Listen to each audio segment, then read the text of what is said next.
Yo, what's up? Ngayon ay magdi-DIY tayo ng renewable energy storage or yung sasabi ng power bank o solar generator, pwede rin siya.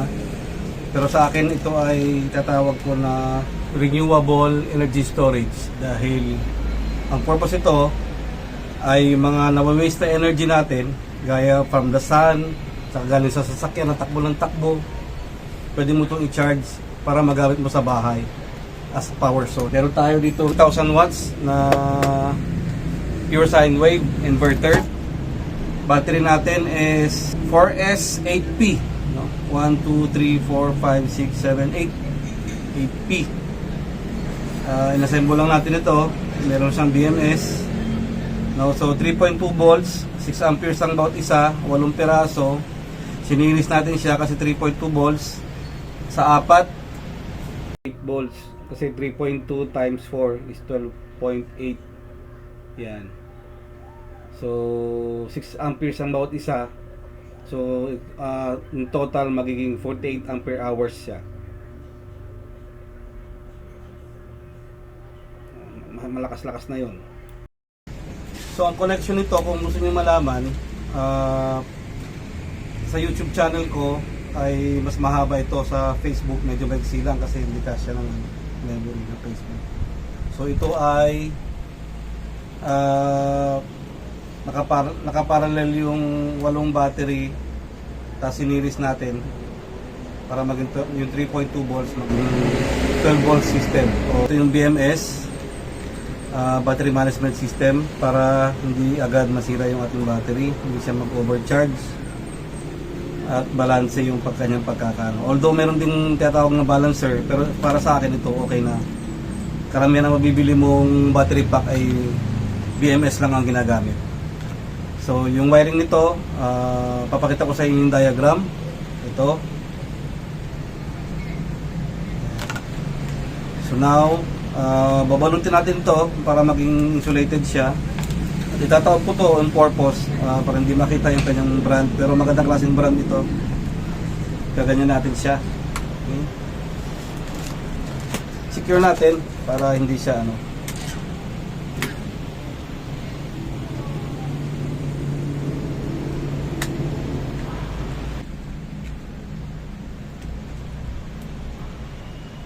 mag-iingat lang kayo ha, na may mga masagi kayo dito. Mapag-short niyo yan, talagang sira yan. Masisira yung inyong BMS.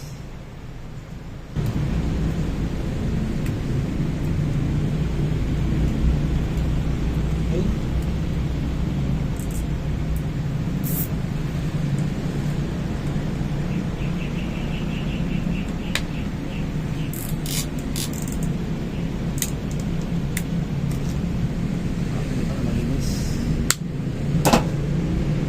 Medyo marami itong aking wire kasi mga extra wire ko na to eh.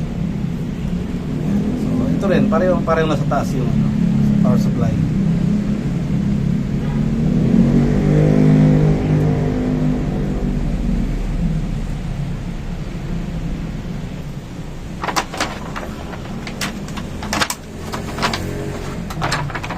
Dati kasi yung mga kung mahaba, pahaba siya. Pwede kasi siyang pahaba, pwedeng magkapatong, pwedeng ganito, depende sa gusto mo. Ayan medyo batil siya. So gawin natin, hiwain sa gilid, talian na lang ng cable tie.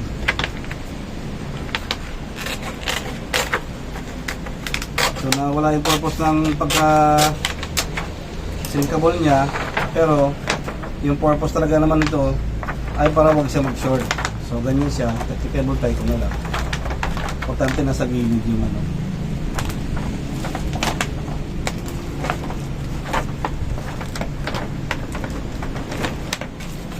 Pansin nyo, meron akong insulator dito. Kasi baka mag-short bakal tong ko eh. Yan, gaganyan ko na lang siya. Ganyan. Ganyan ko na lang ng cable tie.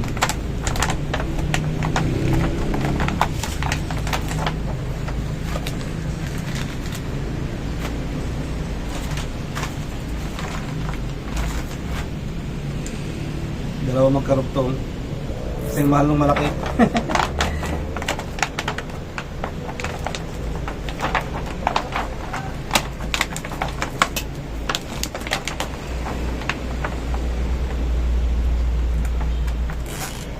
Dalawa pwede na. Yung tatlo.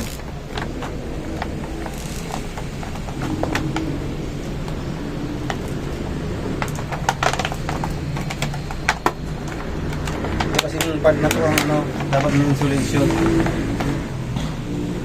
Pero dati may mga insulator akong ganito. Kaya lang may disadvantage siya. Nag-uumido yung ilalim. May ipunan ng dumi.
So ayan, so wala talaga akong konkretong plano, no.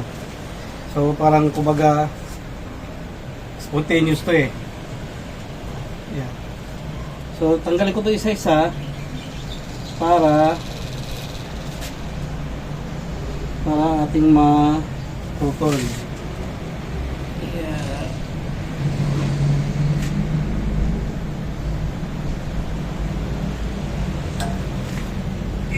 Okay, doks. Kina-charge ko na siya para ma-full charge yung ating battery.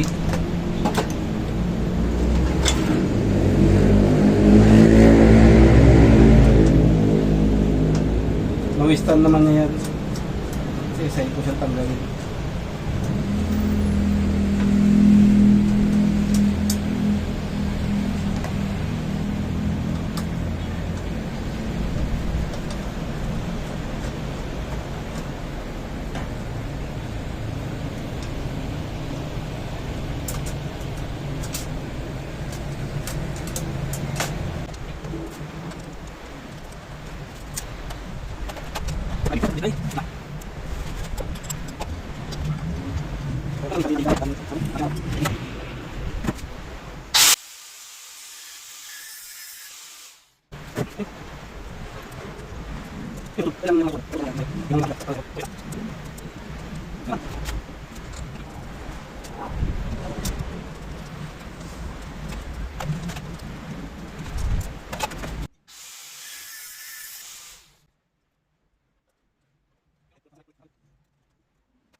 So ayan na siya.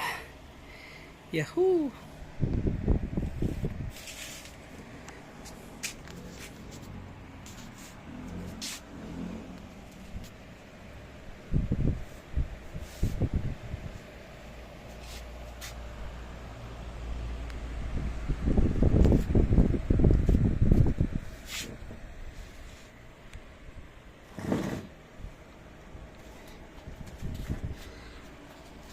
$3,000 pure sun wave, 4S 8P na battery, lithium phosphate 32650. Tapos meron siyang intelligent charger. Yan. Alam niyo ba na pwede niya i-charge sarili niya? Hindi ko lang alam kung mas malakas siya magbawas, pero mas tataas yung kanyang capacity. Tignan natin. So ngayon ay 3.3 amperes kanyang voltage sa current. So tingnan natin kung kung nagcha-charge siya sa sarili niya. Sasakit natin yung kanyang sariling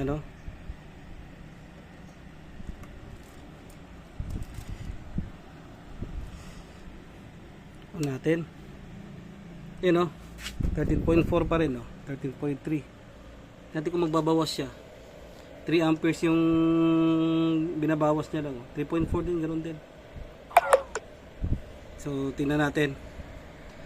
Pero i-full charge ko muna yung battery kasi lobat yung battery na ginamit namin sa bahay yan Meron na rin itong built-in DC to DC booster charger. At saka nilagyan ko po ito ng relay. Ayan So meron siyang fail-safe na relay. Ayan. So talagang siya. Built heavily talaga. Ayan naked siya, naked. So kita mo lahat. So ngayon ang load niya ngayon ay itong refrigerator. Ayan, 2 door. Ayan. So tingnan natin mamaya kung hanggang ilang oras siya. So time check 2 PM. So tingnan natin kung kailan siya mauubos. Itong ref lang yung karga niya, mini ref actually. 2 doors na mini ref. May freezer din. Ayan. Start siya ng 2 PM. Tingnan natin kung hanggang saan niya ilolobat. So time check 7 o'clock na. Up and running pa rin yung ating ref. Maririnig mo umaandar yung kanyang makina. 13 volts pagka umaandar yung makina niya kasi nag-automatic siya. So halos pa rin parang hindi pa siya nagbabawas. Yan umaandar ngayon yung makina niya kasi nagluluto kami ng hapunan. Yan, so mamaya ulit. Update tayo ulit mamaya hanggang sa malobat siya. So time check 10:30 na. Bumaba na siya ng 12.9 volts pero kaya pa rin niyang umandar. Kaya pa rin siya nag-alarm.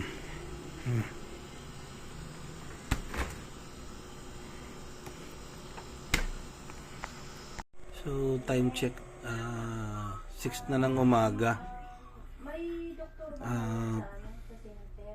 Di na siguro siya nagko-consume magdamag kasi naka-standby lang yung ref di ba? Pag wala namang gumagamit, walang bugbukas. Hindi kasi So, i-off ko na siya. Dalhin ko rin yung ano, Ganun siya katagal, malobat. yung